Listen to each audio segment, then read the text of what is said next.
My mother wore black at my celebration because I did not invite my golden child brother, who ruined all my milestones. What happened next shut him up instantly. It had been a long road to get here, a road I'd been dreaming about for years. My 10-year anniversary was supposed to be a night for my husband and me. A chance to finally have a celebration that wasn't overshadowed by chaos, drama, or Kevin. It was supposed to be a fresh start, a quiet night where the people who truly cared about us could finally come together without feeling the weight of the past. But, of course, nothing was ever that simple. The moment my mother walked in, wearing all black like she was at a funeral, I knew. It hit me instantly. She was here to make sure the night wasn't about us. It was about him. Kevin wasn't invited to our anniversary party. Not because I didn't love him. God knows I had spent years trying to protect him from the consequences of his actions. But because I was tired of him ruining everything. Tired of him stealing my moments, my achievements, my milestones. So when my husband and I planned this celebration, Kevin wasn't part of it. I wasn't going to let him take this from me too. It started with the invitations. We'd sent them out 2 months ago, everyone but Kevin. The decision wasn't easy, but it was necessary. I'd watched for years as my brother made a scene at every family event. Birthdays, graduations, weddings, you name it, he'd find a way to ruin it. And my mother, she'd make excuses. Always. I knew it was going to hurt my mother, but I also knew this was the only way I'd ever have one day, just one, where it wasn't all about him. I thought maybe, just maybe, she'd understand. She didn't. The phone call came the day after the invitations went out. She'd called with a shaky voice, asking about Kevin's invitation. When I told her he wasn't invited, she lost it. There was the usual guilt trip, her crying about how family supports family. How he's been through so much. How you're breaking his heart. And when she threatened not to if Kevin wasn't invited, I held firm. I told her it was her choice. But Kevin was not welcome. I could already hear the waves of guilt and manipulation crashing through the phone. But I stood my ground. The night of the party, my nerves were on edge. I wasn't sure if she'd show up, if she'd bring him anyway, or if she'd make a scene. But when she arrived, alone, in black, I could feel the weight of her disappointment, her judgment filling the room. It was like a statement. Like she was mourning something she hadn't quite lost but was about to. And I was the reason for it. Guests avoided looking at me, but I could feel their stares. It wasn't just the color of her outfit. It was everything. The tension was palpable. I watched as she tried to sidle up to my friends, my family, whispering in their ears, trying to make them understand that it was so hard to be a mother in my situation. I didn't know if I was more angry or just exhausted. She had every right to be disappointed in me, sure. But why couldn't she see how much Guy had given up for her? For him. As the evening wore on, I kept waiting for the moment when she would finally speak up. And sure enough, just as I was making my way to the stage for a toast, she stood up. She took her glass in hand and, with the kind of grace only she could manage, she clinked it softly to get everyone's attention. "I'd like to say something," she began, her voice carrying across the room. And just like that, I could feel the air shift. It wasn't the first time my brother had ruined something. And I was beginning to wonder if it would ever be the last. As she spoke, my mind spiraled back to every major event in my life. High school graduation, college acceptance, my first real job, birthdays, promotions, engagements, and even the day I got married. It was always the same pattern. Kevin, the golden child, somehow finding a way to make everything about him, and my mother defending him, rationalizing his behavior, as if the world was to blame for his shortcomings. At my high school graduation, I was excited. It was supposed to be my day, my moment of victory. But as I stepped into the parking lot to meet my friends, there he was, stumbling, barely able to stand. Kevin had shown up drunk and was already throwing up in the grass. I had to walk past him to accept my diploma, and everyone's attention shifted to him. His antics stole the spotlight. And my moment of achievement was nothing more than a backdrop to his mess.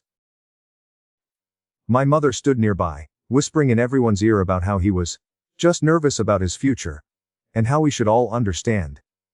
At my college acceptance dinner, I had hoped for something special. My friends were there, my family was there, and for once, it felt like everything was falling into place. But then, just as we were about to cut into the cake, Kevin made his grand entrance. He didn't bring a gift, didn't care to congratulate me, He only had one thing on his mind: destroying the night. "College is a scam," he shouted, drawing all eyes to him. "You're wasting everyone's money. You'll be living in debt for the rest of your life. You'll never succeed." My mother followed him outside when he stormed off, leaving me crying at the table. I remember the empty seat next to me where she should have been, but she was comforting him. Again. And then there was my first real job. I had finally landed the position I'd worked so hard for. It was a huge milestone for me, something I'd been striving toward for years. My mother threw a celebratory dinner at a small family restaurant. But no one could focus on my success, not with Kevin dominating the conversation. He sat there, picking apart every detail of my career choice.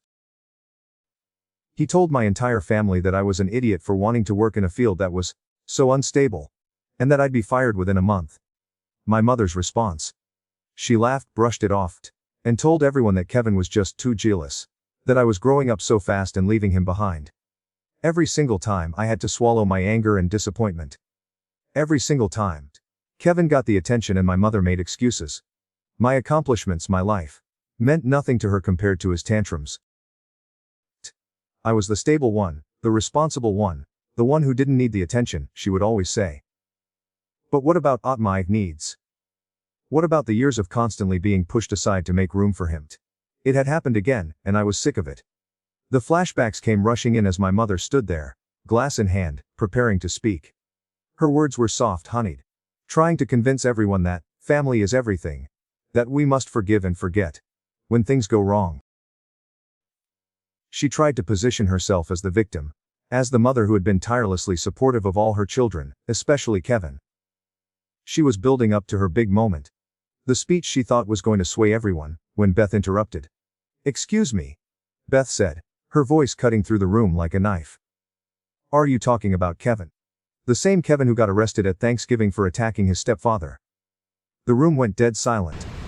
My mother stammered, trying to deflect. But then Amber spoke up, adding to the chaos. "Is this the same Kevin who stole money from the memorial fund after your father passed away?" I could feel the heat rising in my chest. The truth was spilling out like water from a dam. My stomach twisted as more and more people joined in, each person recounting the damage Kevin had done, not just to me, but to all of us. He had faked cancer during my pregnancy, ruined family events with his lies, and caused so much emotional turmoil that I had lost count. The truth was finally being laid bare for everyone to see. I had spent years thinking I was the only one who saw it, the only one who had been hurt by him. But it wasn't just me. It was all of us. And suddenly, I wasn't alone. I felt a wave of relief, of validation, washing over me, but it was quickly replaced by something darker. Something I hadn't expected. Lisa stood up. The whole room seemed to hold its breath as she began to speak. And as she did, I realized that everything I thought I knew about this family, about my mother, was about to change forever. Lisa looked directly at my mother and said the words that would shatter everything. "I need to tell everyone what happened at Kevin's last intervention," she said, her voice shaking. The family tried to keep it quiet, but it's time the truth came out. My heart dropped. My mother went pale. Her eyes widened, and her mouth opened as if she was about to speak, but no words came out. Lisa continued. "Kevin didn't just show up drunk to that intervention. He attacked our uncle when confronted about stealing money from multiple family members. Your money, Mom. You paid for the uncle's medical bills and begged everyone to stay quiet so that Kevin's reputation wouldn't be ruined." I stood there, frozen, as Lisa's words hung in the air. I had no idea it had gone this far. The room was silent, every single person processing what had just been revealed. The years of cover-ups, the lies, the manipulation, it all made sense now. Kevin's behavior wasn't just a series of outbursts. It was a pattern of abuse that my mother had enabled, year after year. And suddenly I wasn't the only one fighting for the truth anymore. The family was finally speaking up. But the shock didn't stop there. The truth was about to get even darker. The aftermath of the party was a blur of messages, calls, and silences that stretched for days. I wasn't prepared for the way the night would unfold. Nor was I ready for the emotional storm that would follow. I kept staring at my phone, watching it buzz with notifications, 47 text messages. Some were from relatives, some from friends, and others from people I hadn't heard from in years. They all came flooding in, one after another. At first, I thought I was just numb, but then the reality hit. The family was finally talking about Kevin. Talking about what he'd done, about the way he'd ruined everything for years, and how my mother had covered for him. Time and time again. I took a deep breath and started scrolling through the messages. Aunt Carol's message was the first one I read. She told me she was proud of me for finally standing up to Mom. I've been waiting for someone to do it for years. She wrote. I couldn't bear to watch Kevin destroy you anymore. I'm sorry it took so long. That was followed by Lisa's message. Half the family called me after the party. They all said they felt relieved, like they finally saw what you've been dealing with for so long. I hope you're okay. You're not alone anymore. I wiped my eyes as I kept reading. Everyone seemed to be coming forward with their own stories. Some things I had never even known about. One cousin admitted he had stopped coming to family events years ago, because Kevin had stolen money from him. Another said he had distanced himself because my mother had guilt-tripped him for complaining about Kevin's behavior. It was like the dam had broken, and everyone had finally found the courage to speak out. The messages kept coming, each one more validating than the last. But there was one message I dreaded seeing, the one from my mother. It came through at 3:00 a.m. I stared at it for what felt forever before I opened it. The text was long and rambling. My heart sank as I read it. She started by accusing me of humiliating her in front of the entire family. She said that I was tearing the family apart, and that I didn't understand how hard things were for Kevin. There was no mention of the intervention, no apology for the years of manipulation, no acknowledgement of the damage she had caused. Just more of the same: Kevin's struggles, Kevin's pain, Kevin's needs. She said, I can't believe you would let people attack your brother like that, when he wasn't even there to defend himself. I read it over and over, hoping I had missed something, hoping for an apology that would never come. But there it was, as clear as day. She was still protecting him. She was still blaming me for everything. I couldn't take it anymore. I sat down, picked up my phone, and typed a message. I didn't care if it was the wrong time or if it would make things worse. I was done. I didn't let anyone attack Kevin, I wrote. I let people tell the truth. And if the truth made you look bad, then maybe you should think about that. I hit send and set the phone down. The silence after sending that text was deafening. I wasn't sure what I expected from her reply, but I knew I didn't need it. I didn't need her approval anymore. I had spent too many years waiting for a mother who would never be the person I needed her to be. The realization hit me hard, but it was also freeing. I didn't need her to change. I just needed to let go. The next day, my husband and I went out for a walk, the weight of everything settling over me. I couldn't help but feel the immense relief that had come from making the decision to stop playing along with my mother's manipulations. But then there was Kevin's looming shadow. He had to know by now. It wasn't just about my mother anymore, it was about him too. He was going to be furious. I knew him too well. I wasn't prepared for what happened next. My phone rang in my pocket. I glanced down. Kevin. My heart dropped into my stomach. I hesitated, then answered. What the hell did you do, Bent? Kevin's voice roared through the phone. He was yelling, his words barely comprehensible as they spilled out. You think you can just turn the family against me like this? You're ruining everything, you selfish asshole. I felt my hands shake as I gripped the phone tighter. You have no idea what you've done. Kevin continued. I'm gonna make sure everyone knows what a terrible person you are. You think you've won, but you haven't. You'll regret this. I'll make sure of it. He was screaming now, and I could feel the bile rise in my throat. I let him talk for a while. I didn't say anything at first. I didn't need to defend myself. I knew what I'd done. I knew the truth. And I wasn't going to back down. When he finally stopped to catch his breath, I spoke calmly. You ruined your own life, Kevin. I said, my voice steady even though my hands were trembling. I'm done protecting you. You've spent 30 years making everyone around you miserable. The only person who hasn't seen that is our mother. There was a pause on the other end, then a low, seething growl. Fuck you, Ben, Kevin spat. You'll regret this, you can't escape me. And just like that, I hung up. The air felt different after I did. It was like I had just severed an invisible tie that had been suffocating me for so long. I didn't know what would happen next, but I knew one thing for sure. I wasn't going back. I wasn't going to let him or my mother manipulate me any longer. It felt like freedom. But that freedom was about to be tested in a way I wasn't prepared for. The next few days were a whirlwind of emotions. I spent hours staring at my phone, feeling the weight of the decision I'd made. There was the overwhelming relief of standing up for myself, but also the gnawing anxiety of what would come next. Kevin hadn't backed down and I knew he wouldn't. But what I didn't expect was how fast things escalated. I was at work when it happened.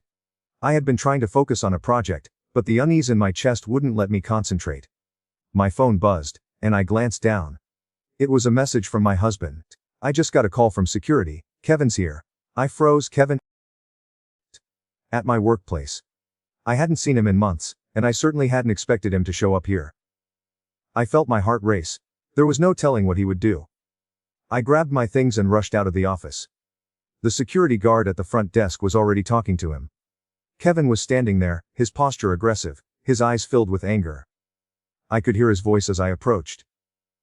"I'm not leaving until I talk to her. She has to fix this now." My stomach turned. This was it. He wasn't going to stop until he got what he wanted, no matter who he had to hurt in the process. "Kevin," I said, my voice steady despite the pounding in my chest. "You need to leave. Now." He sneered, stepping toward me. "You ruined everything. You turned the whole family against me. I'm going to make you regret this." I stood my ground, my pulse racing, but my body refusing to back down. "You need to leave," I repeated. "You've already done enough damage." Before he could take another step, one of the security guards stepped in, his tone firm but professional. "Sir, you need to leave the premises now." Kevin's eyes flickered with rage. But for the first time in a long time, he seemed unsure. He glanced at me, a cruel grin spreading across his face. "You'll regret this, Ben," he spat. "I'll make sure of it." I didn't respond. I just stood there as the guards escorted him out, the anger and fear radiating from his body. It wasn't just the confrontation that terrified me. It was the certainty in his voice. He meant it. He was going to make me pay for cutting him out of my life. Once the doors shut behind him, I let out the breath I'd been holding. The tension in my shoulders didn't ease though. I could still feel the knot in my stomach, the unease that clung to me, like his presence had left a permanent mark. When I got home that night, I found my husband sitting on the couch, his face serious. He hadn't said much since I'd told him what happened. But I knew he was worried. "He's gonna make this worse," I said, collapsing beside him. "I don't know what he'll do next. But I can't keep living like this. I can't keep pretending that everything's fine when it's not." My husband took my hand in his, squeezing it tightly. "We're in this together," he said softly. "We'll make sure he doesn't get to you. But we have to take the next step." I nodded, the gravity of what I had to do settling in. The next step was one I never wanted to take, but it seemed like there was no other choice. We had to protect ourselves legally, officially. That night, we made the decision to file a police report. The process was exhausting and humiliating but necessary. As we sat in the waiting area of the police station, I couldn't help but feel a pang of guilt. Was I really doing the right thing? Was I overreacting? I tried to push the doubts aside, but they kept creeping in. And it wasn't until the officer at the desk took my statement that I realized how serious this had become. He listened attentively as my husband spoke about Kevin's history, his arrests, his violent tendencies, and the threats he had been making. When he heard the details, the officer's face changed. He was no longer just taking a statement. He was taking action. "You're doing the right thing," the officer said. "We'll file this report, and we'll contact your brother. If he continues to threaten you, we'll be able to act. I'd also suggest you consider getting a restraining order." The words hit me like a ton of bricks. Restraining order. That was the point I had crossed. There was no going back now. I didn't want to involve the police. I didn't want to escalate things further. But as I sat there, the truth became painfully clear. Kevin wasn't going to stop, and neither was my mother. The family I had once hoped would support me had proven time and time again that they would always choose him. As we left the station that night, my husband's hand around mine felt like the only thing keeping me grounded. We hadn't just taken a step toward protecting ourselves. We had crossed a line that would change everything. The next day, as I sat in my office, my phone buzzed again. A message from my mother. I opened it, expecting more guilt, more anger. But instead it was a question. "How could you do this? He's your brother. Don't you care about what this will do to him? The message was the same as always. The same manipulative, guilt-laden words she'd used 1,000 times before. I stared at the screen for a long time before I typed a simple response. I'm done, Mom. He's not the only one who's been hurt. I hit send. And for the first time in years, I didn't look back. But I knew things were just beginning. Kevin wasn't going to let this go, and neither was my mother. It was only a matter of time before the next blow would fall. The next few days passed in a haze of anxiety and confusion. I went through the motions. But it felt like I was walking in a fog, every step heavy with the knowledge that this was far from over. Kevin had been quiet, which was the most unsettling thing of all. I knew him better than anyone. He didn't take rejection well. And the fact that he hadn't shown up at my door, or called me again, only meant one thing: he was planning something bigger. I had never truly understood how deep my mother's enabling ran until now. She wasn't just protecting Kevin, she was destroying us. And I had been so blinded by my desire to keep the peace that I never saw how much damage she had done. It wasn't just me she had betrayed. It was everyone around her. It was late afternoon when I got the call. My phone buzzed, and when I looked at the screen, it was Lisa. I'd barely had time to process what was happening at the party, when she had disappeared into the chaos. But I knew what this was. She'd been keeping an eye on things, and now she was calling me with news. Ben, we need to talk, she said, her voice sounding tight, like she was holding back something big. I don't know if you're ready for this, but Kevin's in trouble. Again. My stomach dropped. What? Now? I asked, trying to keep my voice steady. He's been arrested, she replied. This time, it's for something serious. He's been stealing from people again. And this time, he didn't even try to hide it. He got caught. I sank down onto the couch, the weight of her words pressing on my chest. The familiar feeling of helplessness washed over me. But there was no time to wallow in it. Lisa wasn't. Ben, you have to understand, he's been spiraling out of control for a while, and Mom's been covering for him. She always has, but this time, she's in deep. And it's going to hit the fan. You can't protect her anymore. The reality of what she was saying started to sink in. I couldn't protect my mother anymore. I couldn't be the one to smooth things over. I couldn't pretend that everything was fine, when it was clear that it never would be. And as much as I hated it, I knew that the time for silence was over. I'm going to have to do something about this, aren't I? I said softly. You're not alone, Ben, Lisa said, her voice firm now. We're all in this. But we can't keep pretending. I've been thinking about it. And I don't think Mom is going to change. Not unless we make her face the truth. We need to make her see what she's been doing to all of us. I didn't know what to say. For so long, I'd wanted to believe that my mother could change, that maybe, one day, she would see the damage she'd caused. But the truth was, I had been the one holding on to a fantasy. It wasn't her who needed to change. It was May. I needed to stop waiting for her apology and start living my life on my terms. But as much as I knew that in my head, my heart was a different story.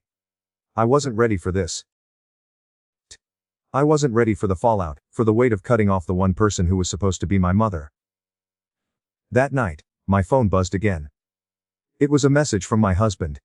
Something about meeting after work. I was so overwhelmed that I didn't know what to think. I hadn't even told him about Lisa's call yet, and here I was, preparing to face the storm alone. But I wasn't alone. He was my rock. He had been there for every moment, every decision, every painful realization. I couldn't do this without him. When we met up after work, we didn't say much. We just held each other for a while, sitting in silence, each of us knowing what had to be done, but not quite ready to say it out loud. But eventually the silence broke. I can't keep doing this, I said, my voice tight with emotion. I can't keep letting her hurt me like this, but I don't know how to stop it. My husband took my hands in his and squeezed. You don't have to do it alone. We're gonna figure this out together, okay? It's time to set the boundaries you've been avoiding. For you. For us. I nodded, feeling the weight of his words sink in. It wasn't just about cutting ties with Kevin. It wasn't just about setting boundaries with my mother. It was about May. It was about finally living my life on my terms. We spent the next hour talking about what we needed to do. There was a sense of finality in the air, a quiet resolve that had taken root between us. We were going to send a clear message to my mother, and we weren't going to back down. The next morning, I woke up to a message from Lisa. Kevin had been bailed out, but the damage was done. He was out there, still trying to manipulate everyone he could reach. But this time things were different. I wasn't gonna let him get away with it anymore. I called my mother later that afternoon. I could feel the tension in my chest, but I knew I couldn't avoid it any longer. She answered on the second ring. "Ben," she said, her voice strained. "I've been thinking a lot about everything. I'm sorry for what happened at the party. But you need to understand, Kevin's not a bad person. He's just been through so much." "No, Mom," I said, cutting her off. "Kevin is a grown man, and he's made his own choices. You've been protecting him from the consequences of his actions for years. And I'm not doing it anymore." There was a long pause on the other end. I could hear her breathing, could feel her scrambling for the right words. But I wasn't going to let her manipulate me anymore. "Not this time. I can't keep doing this, Mom," I continued, my voice steady. "I'm setting boundaries now, and if you can't respect that, I can't keep pretending everything's okay." The silence stretched on, and for the first time in my life, I didn't care. "I'm done," I whispered. I hung up, feeling lighter than I had in years. But the hardest part was yet to come. The truth had been spoken. There was no turning back now. The days that followed were a strange mix of relief and tension. There was an odd sort of calm in the house. My husband and I had finally done it. We'd set the boundaries. We'd drawn the line in the sand, and for the first time, I felt like I could breathe without the suffocating weight of my family's dysfunction pressing down on me. But it didn't take long for me to realize that drawing those lines came with consequences I hadn't fully prepared for. It started with Kevin. After that phone call with my mother, I braced myself for the fallout. But what I didn't expect was how quickly Kevin would strike back. He didn't just stay away. He didn't quietly accept the decision. Instead, he turned up the heat, and fast. The threats started flooding in almost immediately: texts, voicemails, a barrage of angry messages on social media. It was like he was trying to rewrite the narrative, paint himself as the victim of a family betrayal. And of course, my mother, she backed him up, even though she couldn't bring herself to actually say anything out loud. But it wasn't just words. It was the phone calls in the middle of the night. The persistent messages, demanding I take responsibility for ruining the family. The accusations that I was selfish and only thinking about myself. And when he couldn't get to me emotionally, he escalated. The threats got darker. "I'm going to make sure everyone knows what kind of person you are, Ben. You'll never get away with this," he'd texted one night. That's when I knew it was time to act. I didn't want to get the police involved. I didn't want this to be the route I had to take. But it became clear I didn't have a choice. Kevin was a loose cannon. And my mother's enabler mentality wasn't helping anyone. She was still defending him in every corner, even when I knew she could see what he was doing to me. So, I called my husband, and we made the decision together. We needed to take legal action. The first time I walked in the police station with my husband by my side, it felt surreal. I wasn't sure what I expected, but I wasn't expecting to feel like the victim. For years, I'd been pretending I could handle everything on my own. That I was strong enough to bear the weight of my family's mess. But as I sat in that sterile room, filling out the paperwork, I realized I couldn't carry it alone anymore. The officer who took our report was calm and professional. He didn't waste time. Didn't try to placate me with vague reassurances. Instead, he asked the questions that needed to be asked, ones I had avoided for so long. He took down every detail: Kevin's history of violence, the threats, the messages, and when we finished, he handed me a form for a restraining order. "I'm filing this for you today," he said. "This is serious. If he continues to harass you or show up at your workplace or home, we'll have the legal grounds to take immediate action." I stared at the form in my hand, trying to process it. A restraining order. It was the final step. The line I never thought I'd cross. But as I sat there, I knew it was the right thing to do. Kevin's behavior was never going to change unless he faced real consequences. And as much as it hurt to admit, my mother wasn't going to hold him accountable. It was up to me. That night, I got a message from my mother. "I can't believe you're doing this. Do you really think this will help? Kevin is already struggling, and now you're making it worse. You're breaking the family, Ben." I felt the tears well up, but I didn't let them fall. It hurt to read her words. To feel like the weight of the entire family's dysfunction was being placed on my shoulders. But this wasn't about her. It wasn't about Kevin either. This was about me. About finally taking control of my own life. I'm doing what I need to do to protect myself. I typed back. I've done everything I can for him. For you. But I can't keep sacrificing my peace for someone who refuses to change. I sent it, then put my phone down. I had done what I needed to do. I couldn't fix this anymore. And in a way, I was finally okay with that. The following week was a blur. Kevin was quiet. Too quiet. I half expected him to show up at my door any moment, but he didn't. The silence was both a relief and a warning. It was like I was holding my breath, waiting for him to make his next move. And then, one evening it came. I was at home, sitting with my husband and going over some plans for a weekend trip, when my phone buzzed. It was a text from the police officer who had helped us file the report. Thief contacted Kevin, the message read. He's angry but has agreed to stay away from you for now. We've given him a warning. But if he breaks the terms, we'll move forward with a restraining order. Just stay vigilant. I exhaled, feeling a mixture of relief and dread. At least he knew there were consequences now. But I couldn't shake the feeling that this was far from over. The next day, I woke up to another message from my mother. It was a long one, filled with more guilt and accusations.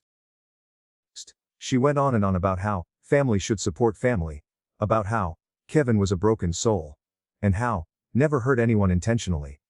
But what struck me the hardest was the last part. If you don't fix this, Ben, you'll lose your family. I sat there for a moment, letting her words sink in. And then I realized something. My mother had been telling me that for years. She had used that exact line on me time and time again, trying to make me feel like the problem. But the truth was, I wasn't the one destroying our family. Kevin was. And my mother had helped him every step of the way. I didn't respond to her message. I didn't need to. That was the last time I'd ever let her guilt trip me into making excuses for Kevin. The family I had now was the one I was building with my husband, and the people who actually supported me. The truth was out. And there was no going back. The weeks that followed felt like a slow, painful shift in the ground beneath my feet. The house was quieter now, almost too quiet. Kevin, after his arrest and the warning, kept his distance. I didn't know if it was because he was genuinely scared, or if he was just plotting his next move. Either way, the silence was unsettling, like the calm before a storm. I couldn't shake the feeling that he was lying in wait, biding his time. Meanwhile, my mother, still in denial, was trying to force her usual manipulations. She continued to send messages, calling me selfish, accusing me of tearing the family apart. But the more she pressed, the more I pushed back. Every time she would guilt trip me into questioning my decisions, I reminded myself that I wasn't the one destroying everything. I wasn't the one enabling Kevin. She was. One afternoon, my phone buzzed. It was a text from Lisa. We need to talk. Things are escalating. Kevin's making moves. My stomach dropped. It was exactly what I had feared. I called her immediately. Ben, he's been calling people, trying to get them to side with him. She said, her voice tight with anxiety. He's telling everyone you're lying. That you're the one who's tearing the family apart. And he's telling anyone who'll listen that you're just jealous of him. That you've always been jealous of him. I could feel the frustration bubbling up in my chest. Of course he was spinning the narrative. That's what Kevin did. He was always the victim, even when he was the one causing all the harm. But hearing it from Lisa made it real. I don't know what to do anymore, Ben. Lisa continued. Mom's barely holding it together. And Kevin is threatening to go public with all this. He's telling people if they don't support him, he'll expose everything. Everything that's been going on for years. I sat down on the couch, trying to calm my racing heart. I didn't know how to handle this. Kevin wasn't just going after me anymore. He was targeting everyone who had ever supported me. And the worst part. My mother was still standing by him. She was still refusing to see the damage he'd caused. I can't keep doing this, I muttered. I can't keep trying to keep the peace. I'm done. Ben, we need to stand firm, Lisa said, her voice hardening. I'm not letting Kevin do this anymore. You shouldn't have to be the one to fix this. We need to make him face the consequences, and this time, we have to do it together. That was when I realized something. For all the years I had spent protecting my mother, protecting Kevin's, trying to keep the family together, I had been doing it alone.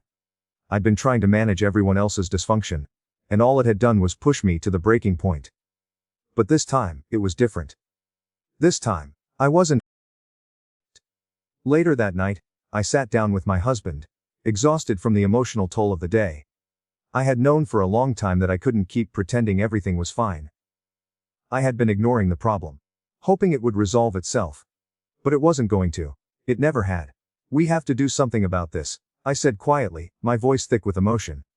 I can't live like this anymore. We can't keep running from the truth. Kevin's not going to stop, and my mom, she's not going to change. He reached over and squeezed my hand. I know. We've been talking about this for years, Ben. But we're not alone anymore. It's not just us against them. We have Lisa. We have your aunt. We have people who see the truth. We can't fix everything, but we can set the right example. I nodded, feeling the weight of his words. He was right. For the first time in years, I wasn't alone in this fight.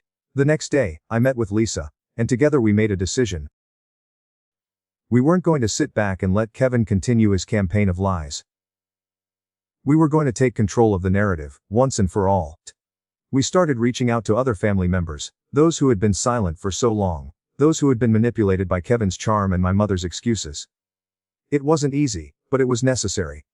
One by one, people began to speak up. Aunt Carol, who had always been quiet, finally admitted that Kevin had been stealing from her. My cousin Mark shared the story of how Kevin had broken into his house and taken money from his safe. Every story was another piece of the puzzle, another nail in Kevin's coffin. For the first time, the weight of all the secrets was being lifted. We were exposing the truth, and it wasn't just about Kevin anymore. It was about everything, about my mother's role in enabling him. About the lies she had told to protect him. About the years of abuse she had let slide under the radar. But even as the truth began to come out, there were consequences. People who had once been close to my mother started distancing themselves. The family gatherings became more fragmented, the atmosphere heavy with unspoken tension. And my mother, she spiraled deeper into denial. You're all wrong, she would tell me, her voice shaking with anger. You've all misunderstood him. You don't know what he's been through. But it didn't matter anymore. The damage was done, and I wasn't going to let her keep dragging me down with her. Lisa and I made a plan. We would start rebuilding with or without my mother. And as painful as it was, I knew it was the only way forward. In the weeks that followed, things started to change. The family that had once been fractured by Kevin's chaos was slowly starting to come together. It wasn't perfect. But we were taking back control. We were putting boundaries in place, and we weren't backing down. I found myself feeling lighter, freer, in a way I hadn't in years. And with every boundary I set, every truth I spoke, I could feel the weight lifting off my shoulders. But there was still one more thing to do, one final piece of the puzzle that needed to fall into place. I wasn't done. Not yet. A few weeks after the tension at the party, I was sitting at my desk, catching up on some work when I saw the message. It was from my mother. Kane, we meet. I've been thinking about everything. The message hit me like a punch to the gut. It wasn't unexpected. She'd been texting me sporadically, trying to force some kind of reconciliation, trying to convince me that we could fix everything. But each time, I'd been able to avoid her. This time though, she was asking to meet in person. The thought of seeing her face to face again after everything was overwhelming. I wasn't ready to face the same old manipulations, the same guilt trips, but I also knew that I couldn't avoid her forever. For better or worse, she was still my mother. I'd spent so many years hoping for a relationship that didn't come with strings attached. Maybe this was my last chance to see if we could have something different. I didn't respond immediately. Instead, I put my phone down, and for a moment, I just sat there in the silence of my office. I thought about everything that had happened. How far I'd come, how much I had changed. I thought about how my mother had been my whole world growing up, how I had bent myself into all sorts of shapes, just to keep her happy, just to feel loved by her. And I thought about how, even though I loved her, I couldn't keep living like that anymore. Finally, after sitting with it for a few minutes, I made my decision. I texted back. I'll meet you tomorrow. But only if my husband comes with me. I'm not going alone. I knew that I needed support. And he was the one person who had been there through every part of this. Every breakdown. Every realization. Every shift in my understanding of who I was. I wasn't going to face my mother without him by my side. The next day, we drove to the cafe where we'd agreed to meet. My heart was pounding in my chest. Obsessed. And I could feel the weight of everything that had happened pressing down on me. I tried to steady my breathing, reminding myself that I wasn't the same person I had been when this all started. I had boundaries now. I had a voice. And I was going to use it. When we arrived, she was already sitting at a table by the window waiting. She looked small, fragile even. In the soft light of the cafe, her face tired. There were no dramatic outbursts this time, no manipulative tears. Just a quiet woman waiting for her son to walk in and fix everything. I could feel the emotional pull. I could feel the old instincts rising up, the desire to make her happy, to make her proud, to be the good son. But I shoved those feelings down. I couldn't fall into that trap again. We sat down, and for a moment, neither of us spoke. The silence between us felt heavy, like it always had. Finally she broke it. "Ben," she began, her voice soft, almost hesitant. "I've been thinking a lot about what happened. About everything you said. I know I've made mistakes, but I was just trying to help him. I thought if I gave him more support, more attention, maybe he'd get better." Her words were shaky, like she was trying to convince herself as much as me. I was just doing what any mother would do. I had heard it all before. The excuses, the justifications. I wasn't surprised by anything she said. But hearing it again, after everything that had happened, made my anger rise. "You never saw it, did you?" I said, my voice surprisingly calm. "You never saw what he was doing to me, to the rest of the family. You were so busy protecting him, making excuses, that you couldn't see the damage he was causing. You couldn't see how it destroyed everything." She didn't say anything at first. Her eyes welled up with tears, and she looked away, unable to meet my gaze. I wasn't sure if she was feeling regret, or just the weight of the guilt I had been carrying for so long. "I didn't know how bad it was," she whispered, her voice cracking. "I didn't know." "But you did." I interrupted, my voice harder now. "You knew deep down and you chose him over me. You always chose him." The words hung in the air, and for a moment, I could see the truth of what I was saying hitting her. I could see the realization that she had failed me in ways she couldn't take back. She didn't apologize. Not in the way I had hoped, but she did something I hadn't expected. She admitted it. "I've been selfish," she said, her voice barely above a whisper. "I've been selfish, and I've hurt you. I know I've hurt you, Ben." It wasn't everything I had wanted to hear, but it was something. It was the first time she had acknowledged the truth of what I had been telling her for years. I took a deep breath and looked over at my husband. His expression was calm, but I could see the support in his eyes. He had been right all along, this was the only way. We couldn't keep pretending that things could go back to the way they were. "I can't fix this, Mom," I said quietly. "I can't go back to being the son you wanted me to be. I've spent too many years being someone I'm not. And I can't let you keep using me to cover for Kevin anymore. I need to move on." She nodded, tears sliding down her cheeks. She didn't argue. She didn't try to pull me back in. It was the most honest conversation we'd ever had, and as painful as it was, it felt like a weight had been lifted off my chest. "I understand," she said, her voice breaking. "I know you need space. I'm sorry. We didn't make promises to each other. Didn't agree to everything being fixed in one conversation. But there was a shift, a small one. Maybe this wasn't the resolution I had always dreamed of. But it was real. It was the beginning of something new." I stood up, ready to leave. I wasn't sure what the future held for me and my mother. But I knew one thing for sure. I was done living in the past. I was done carrying the weight of her choices. "I'll be here if you want to talk again," I said, my voice softening. "But I can't keep doing this." She nodded, looking at me with a mix of sadness and acceptance. As I walked out of the cab with my husband by my side, I realized that I had finally chosen myself. I had let go of the fantasy of the mother I wanted and accepted the reality of the one I had. It wasn't easy, it wasn't perfect, but it was the first step toward true freedom. And as we left the cafe, my heart felt lighter than it had in years.